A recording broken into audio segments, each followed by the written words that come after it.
Well, under the category of random thoughts, I was listening to this song this week,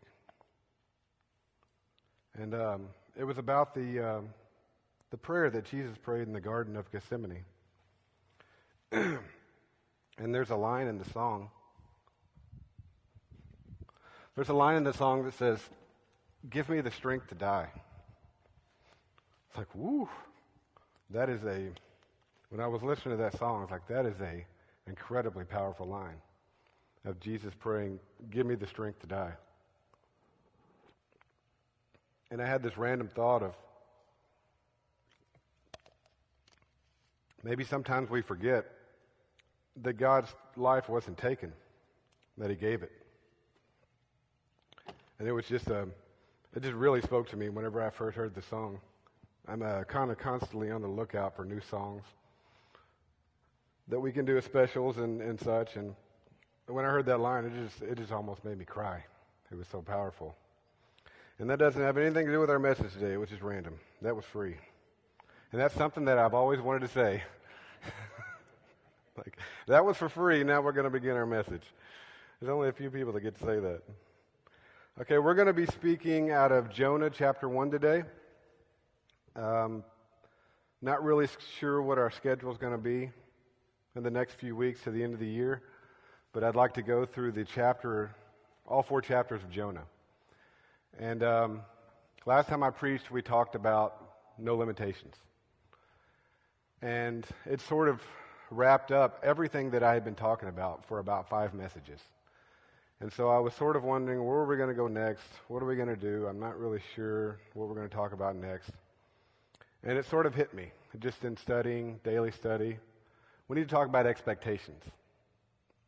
And more specifically, what happens when you don't experience what you expected. We all have expectations as Christians. We have expectations for our own lives. And what happens whenever the experience you have doesn't match up with the expectations you have?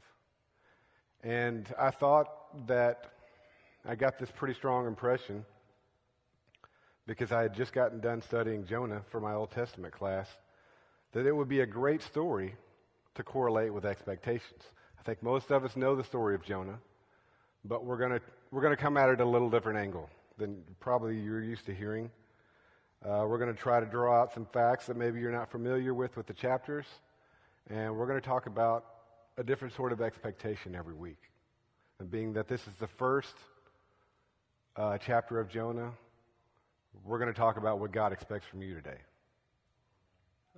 God had certain expectations for Jonah, and he didn't meet them, and he experienced a whole bunch of experiences that he probably didn't expect. So that's what we're talking about when we talk about expectations. We all have expectations. I bet, for instance, that you expect me to stop preaching at 12 o'clock today. But that may not be what you actually experience. We'll find out here in a minute. Okay, let's read. We're going to start off by reading the entire chapter of Jonah, chapter 1. The word of the Lord came to Jonah, son of Amittai. Go to the great city of Nineveh and preach against it, because its wickedness has become up before me. But Jonah ran away from the Lord and headed for Tarshish. He went down to Joppa, where he found a ship bound for the port. After paying the fare, he went aboard and sailed for Tarshish to flee from the Lord. Then the Lord sent a great wind on the sea, and such a violent storm arose that the ship threatened to break up. All the sailors were afraid, and each cried out to his own god. And they threw the cargo into the sea to lighten the ship. But Jonah had gone down below deck, where he lay down and fell into a deep sleep. The captain went to him and said, "How can you sleep? Get up and call on your God. Maybe he will take notice of us, and we will not perish." Then the sailors said to each other, "Come, let us cast lots to find out who is responsible for this calamity." They cast lots, and the lot fell on Jonah. So they asked him, "Tell us who is responsible for making all this trouble for us. What do you do? Where do you come from? What is your country? From what people are you?" He answered, "I am Hebrew, and I worship the Lord, the God of heaven, who made the sea and the land." This terrified them, and they asked him, "What have you done?" Because they knew that he was running from the Lord, because he had already told them so. The sea was getting rougher and rougher, so they asked him, "What shall we do to you to make the sea calm down for us?" "Pick me up and throw me into the sea," he replied, "and it will become calm. I know that it is my fault that this great storm has come upon you." Instead, the men did their best to row back to the land, but they could not, for the sea grew even wilder than before. Then they cried to the Lord, "O Lord, please do not let us die for taking this man's life. Do not hold us accountable for killing an innocent man, for you, O Lord, have done as you pleased." Then they took Jonah and threw him overboard, and the raging sea grew calm.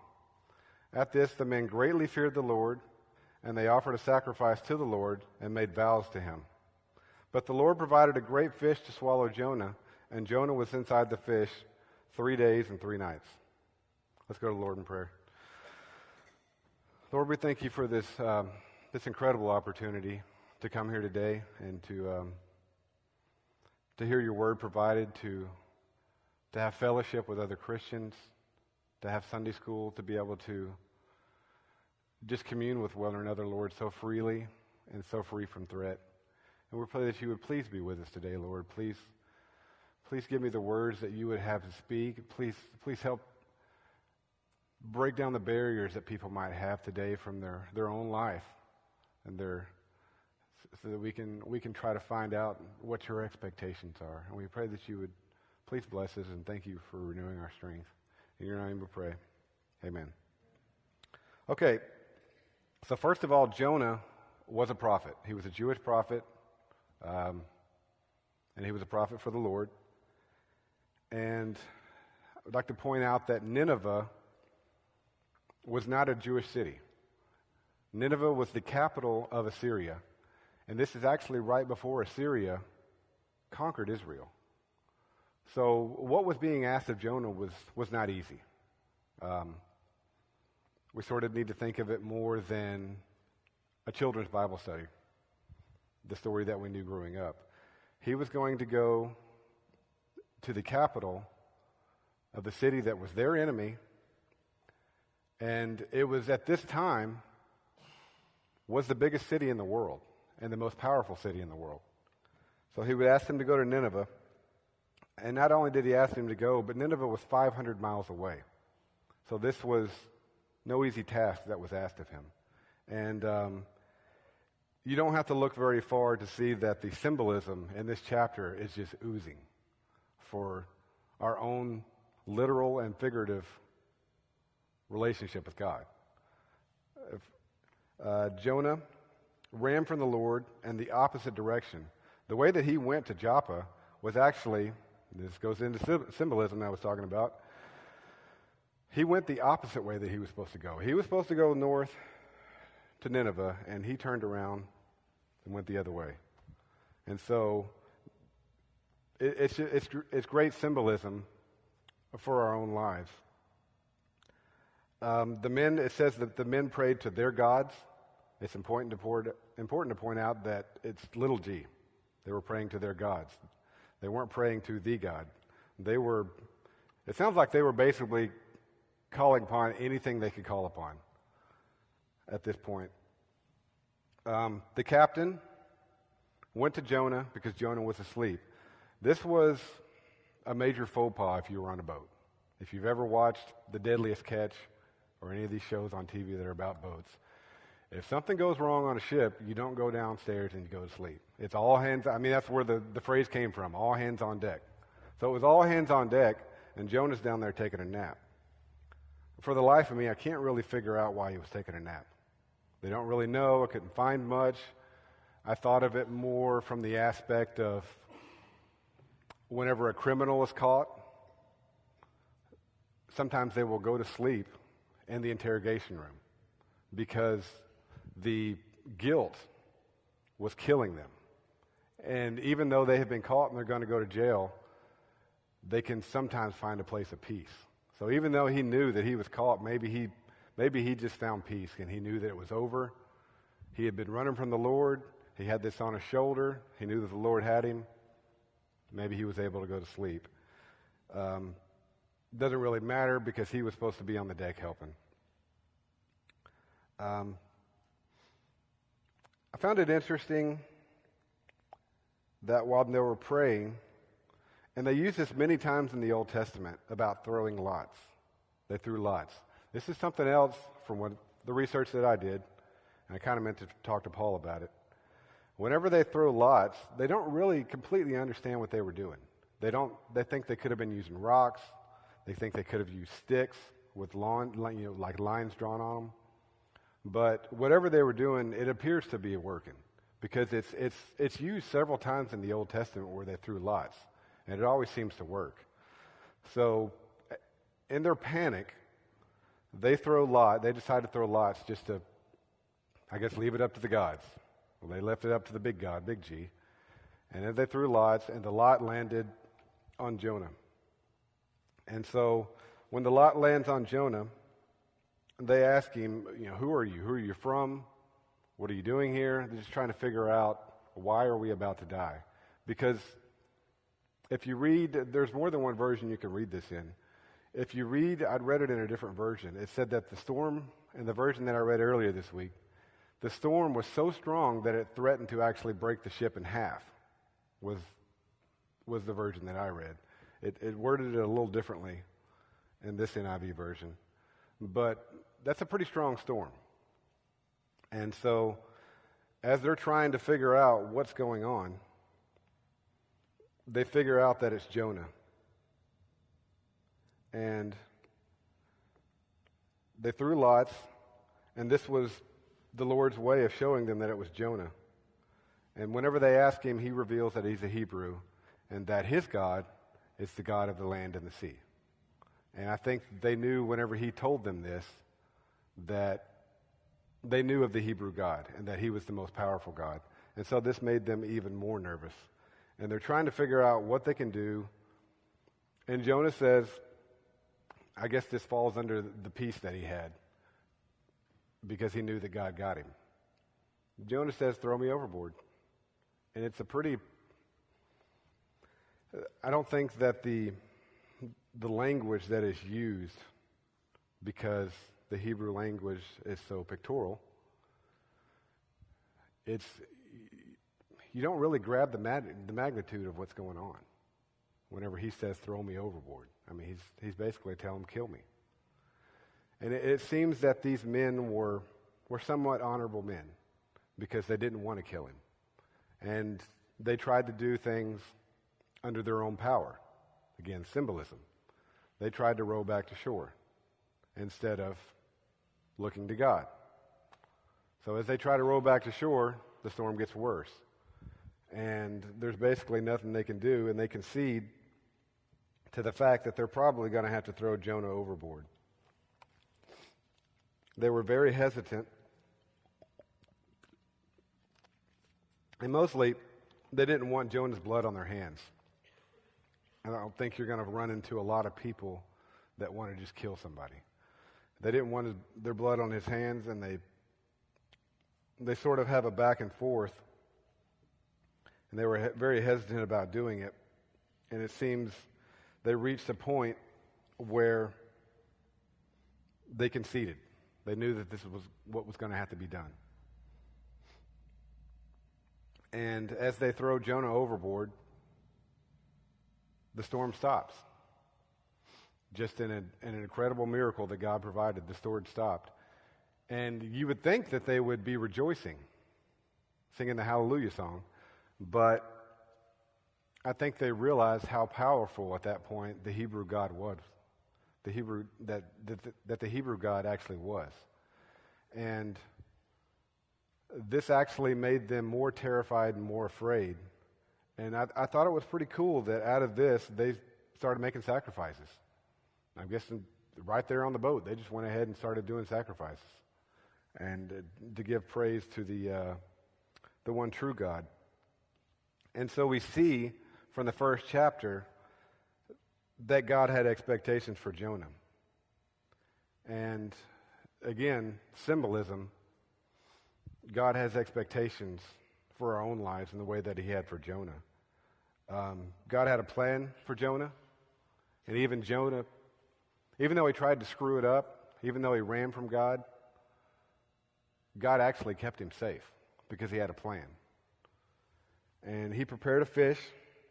It doesn't say a whale. We turned it, I don't know where we got whale from, because the versions that I looked, all it says is that just a big fish. It says that he prepared a fish to swallow Jonah, and that Jonah was inside the fish for 3 days and 3 nights. It's important to point out that the 3 days and 3 nights was a foreshadowing. It's a foreshadowing of the resurrection of God. Jonah went into the belly of the whale and was down there for 3 days and 3 nights. And it was a foreshadowing of what Christ would have to go through for us. So the symbolism in this very first chapter it hits you square in the face. It is all over the place for the way that we are supposed to live. And that's where the chapter ends, so we're not going to get into the rest of the story. The next chapter is going to be about prayer. So what we want to get into today are expectations. And specifically, what we want to talk about are what kind of expectation God has for you. Now, there's 4 chapters in the book of Jonah. And so we're going to address what God has for you. We're going to address what kind of expectation he has from prayer. And then we're going to talk about what kind of expectations you have for God and what kind of expectations you have for your own service in God. But this week we want to talk about the expectations that God has from you. God had expectations for Jonah. He had a job for him. And it seems that Jonah was just he was a sad sack. He was just a sad, pitiful soul. He reminds me a lot of Eeyore from Winnie the Pooh. So our first point today, we want to talk about running from the Lord. And more importantly, what the Lord expects from us. And I think first and foremost, the Lord expects obedience. And you will find that your expectations do not always match your experience. I think that, that goes for your marriage life. It goes for your career. It goes for your relationship with your children. But it starts with your relationship with the Lord. And the Lord has certain expectations. And I would say, don't be a Jonah, first of all. If you model your life, and you probably don't do this purposefully, but if you model it after Jonah, you're going to find that you experience a lot of undue heartache and hardship. And all that hardship is going to be brought on by yourself. It's important to note that whenever we find ourselves experiencing differently than what we expected, it's important to point out that some of those experiences are brought on by ourselves. Yeah, sometimes we go through a trial. Sometimes God always has a plan for us. But whenever a hardship is brought on, sometimes it's not because you need to grow. Sometimes a hardship is brought on because, I was stupid and I made a really bad decision, and now I'm going to have to live with the consequences. So it's important for you to know that whenever you're experiencing something that you expected differently, look inside yourself and look to God first.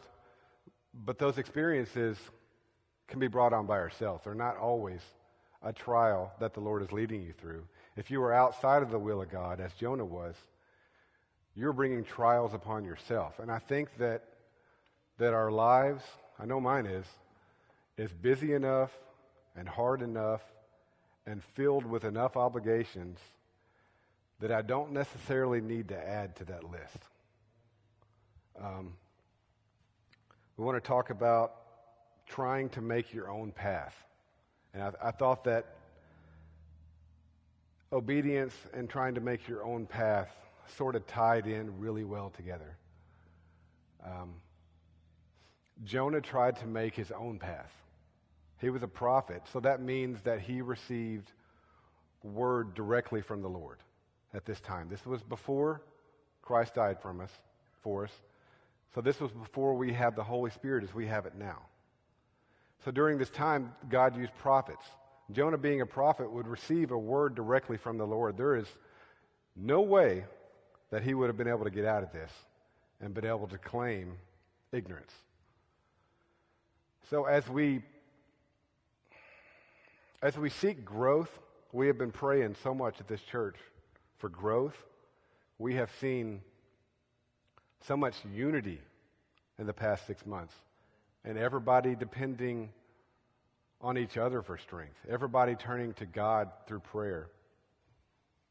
It's very important that you don't try to cut out your own path. We all have different seasons that we are in right now. And it may not be easy to hear, but it's important that you stay in that season right now. Whether it be a season of growth, a season of trial, a season of triumph. Whatever season God has you in right now, you need to stay in that season. And you need to seek God and try to figure out what He's trying to tell you. And it's not an easy thing to hear. I went through, from about December until about, I want to say it was June, when I finally figured out the calling that God had for me. It was in December that God revealed to me that He had something different for my life, that He wanted more out of me, that I needed to do something else. But it wasn't until June that He actually revealed to me what it was. So that was my season, from December to June, and it was not an easy season to be in, because I'm the type of person where I have to know everything. I need to know things. I need to know it now. I was talking to Paul about this just before the service. I'm glad that he told me what he's going to do later, because I'm not a person that likes surprises. I like to know things. And that's just sort of the way I'm wired. So I had this 6-month period where I didn't know things. And whenever you get me outside of that comfort zone, talk about praying to God. I spent all kinds of time in prayer just because I wanted to know what it was. And what I learned out of that is you need to stay in the season that you're in. That God has you in that season for a reason. And if you look too hard to get out of it, you might miss the lesson that God has for you. So whenever we think about being obedient for Christ, we also need to think about not cutting out our own path for Christ. That God has a path, and He will open those doors. And He did open those doors for me. And it's not easy, though. And the only thing that can really get you through that is staying closer to Christ, staying in His Word, staying in prayer, coming to church and praying as a group with other believers, asking for strength and their help. And I think something else we need to talk about in talking about not cutting out your own path.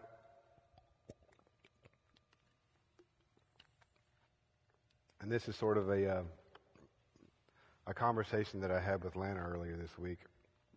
Because I've talked a lot about, since I got this calling to preach, I've talked a lot about trying to voluntarily seek out areas of your life that you can give to Christ. Trying to take yourself out of the situation. And I think this is how the Lord used that season that I had to go through.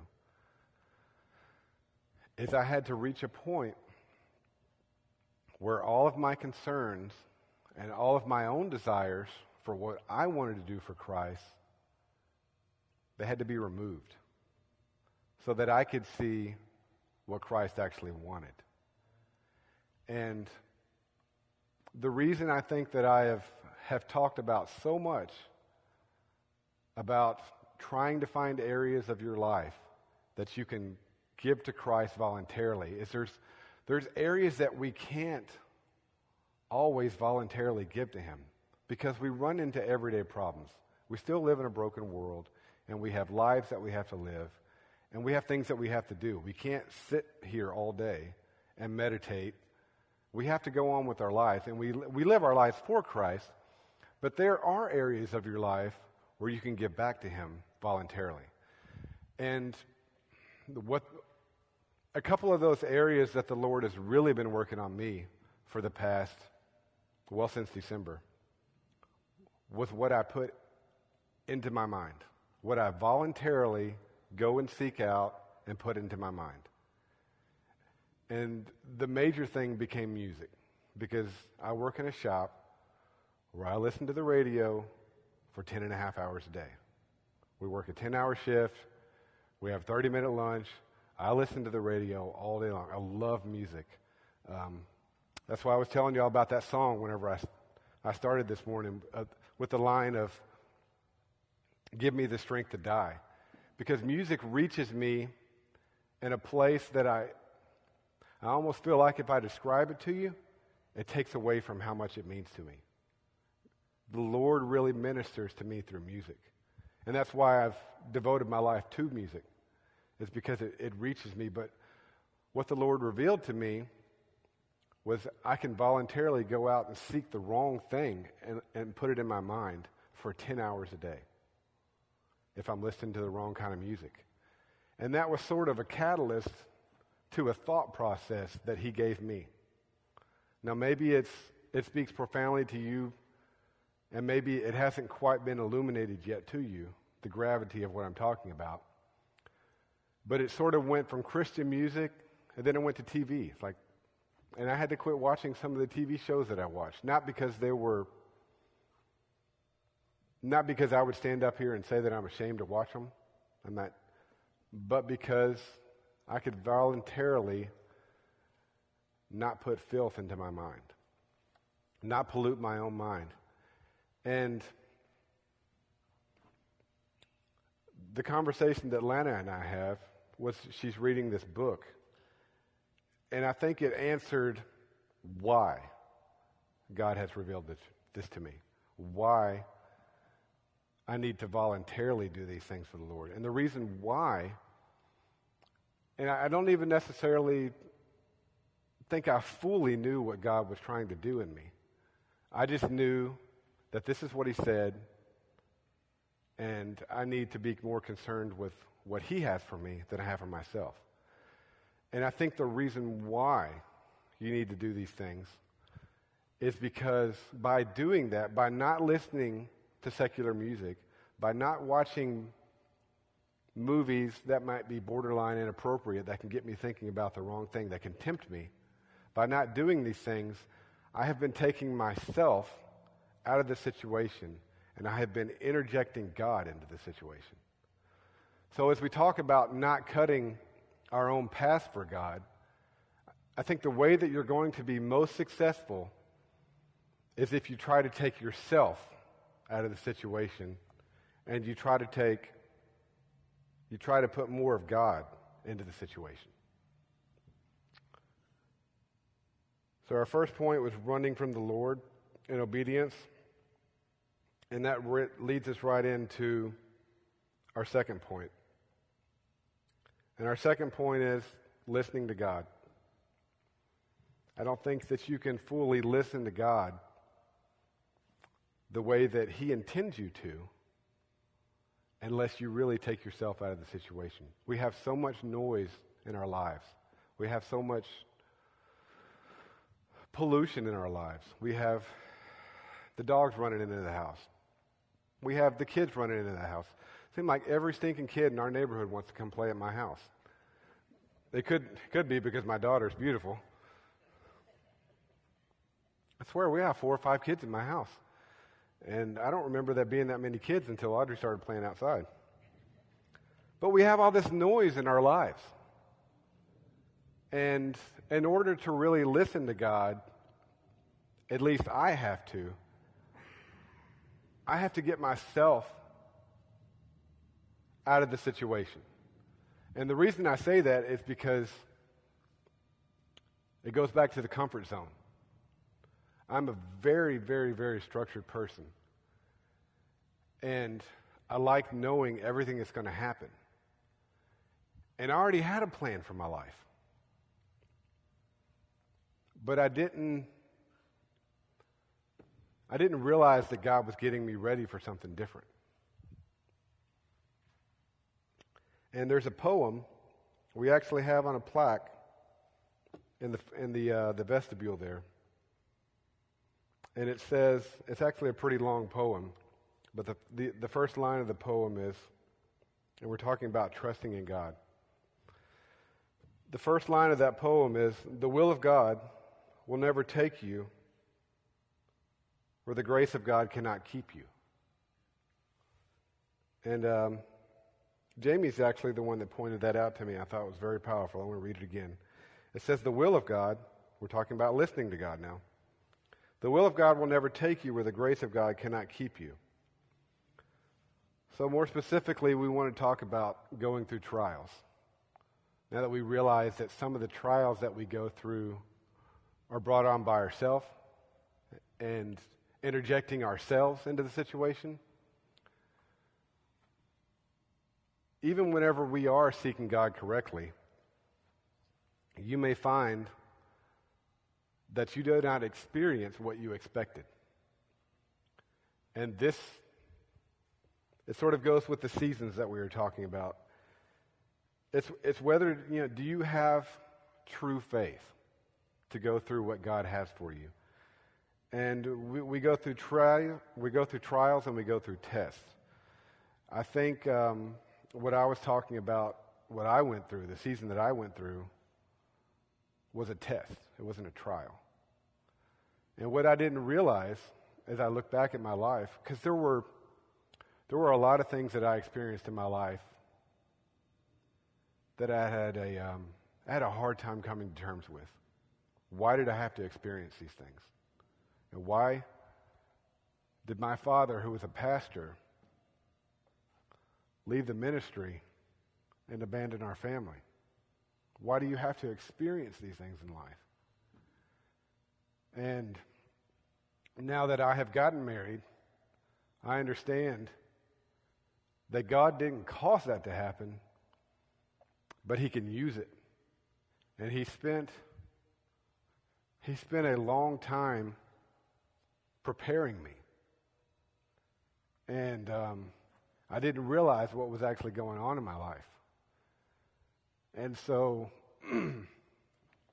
this past December, when God spoke out to me, I think He put me into a season of tests. One, to grow me, but two, to find out if I had true faith.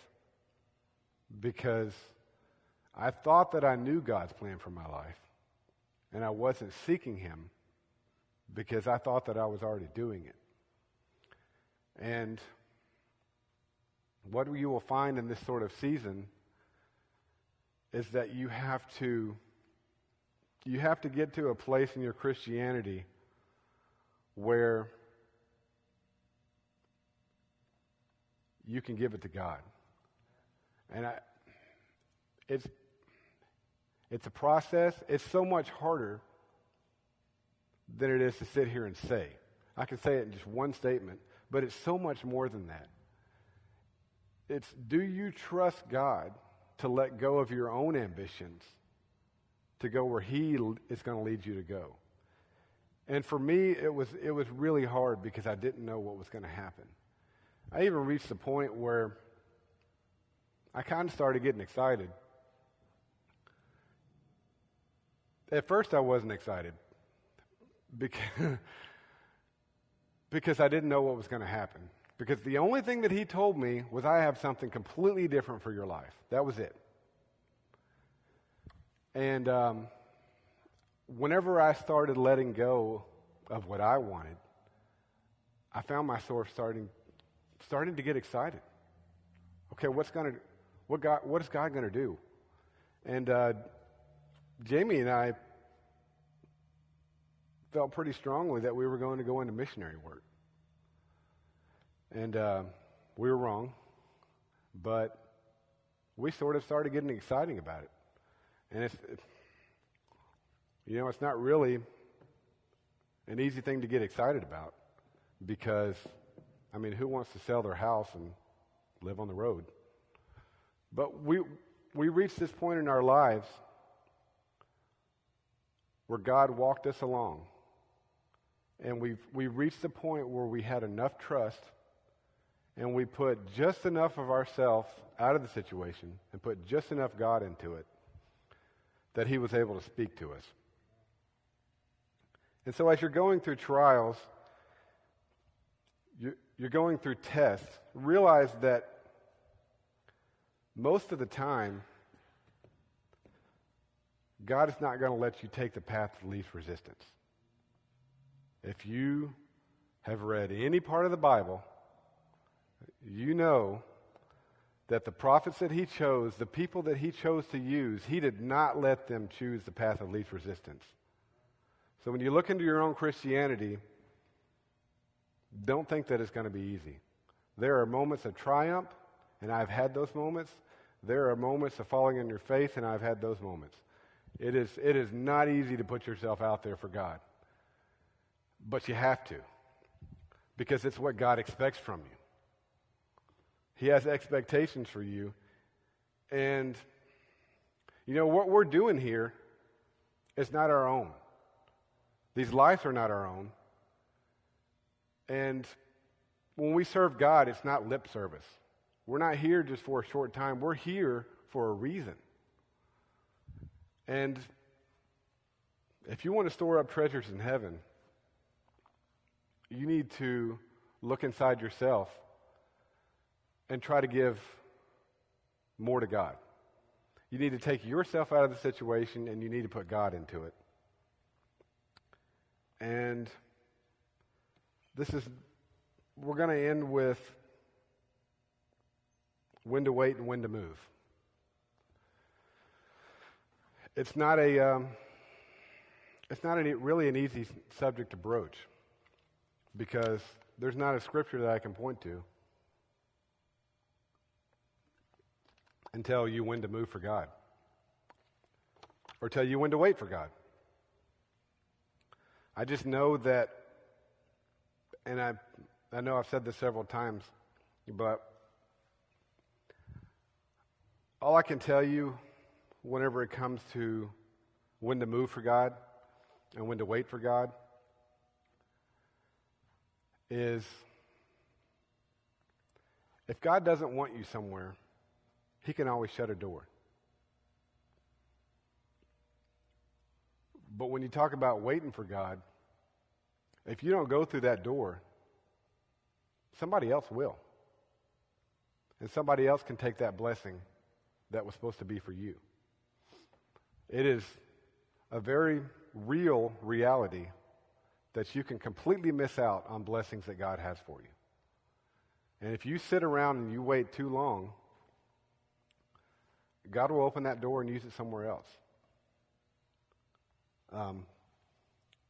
So it's really about taking yourself out of the situation and interjecting God. When we talk about the path of least resistance that God has for you,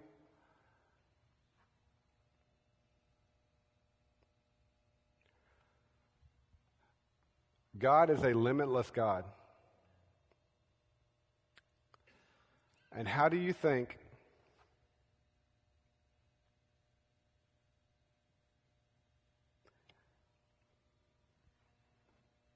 if God does everything that you ever asked Him to do, then how do you think it would be possible for Him to exceed your expectations?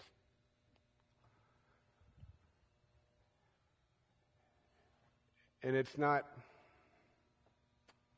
an easy thought because if you're anything like me, I know you are, you want what you want, and you want it right now. But it's really not about you. And how can God exceed your expectations if He does everything that you want? If He does everything that you want, we are putting limits on God. And see, there are no limits to God. There is no limit to what He can do. The only thing that you are limited by is your own mind. And if you take yourself out of the situation and you interject God into it, then you will see that He can use you in ways that are far more powerful than you could have realized. And those expectations, your experience, cannot be exceeded if you put limits on God. And so as we go into our week, and your experience doesn't always meet your expectations, just remember that the more God you have in your life, the more that experience can change. And that He will give you strength, and that He will get you through that. And He has a certain expectation that you have to meet. And it's not necessarily going to be the path of least resistance. But if you want the experience to match up with what you expected, then take yourself out of the situation and put God into it. Let's all stand together.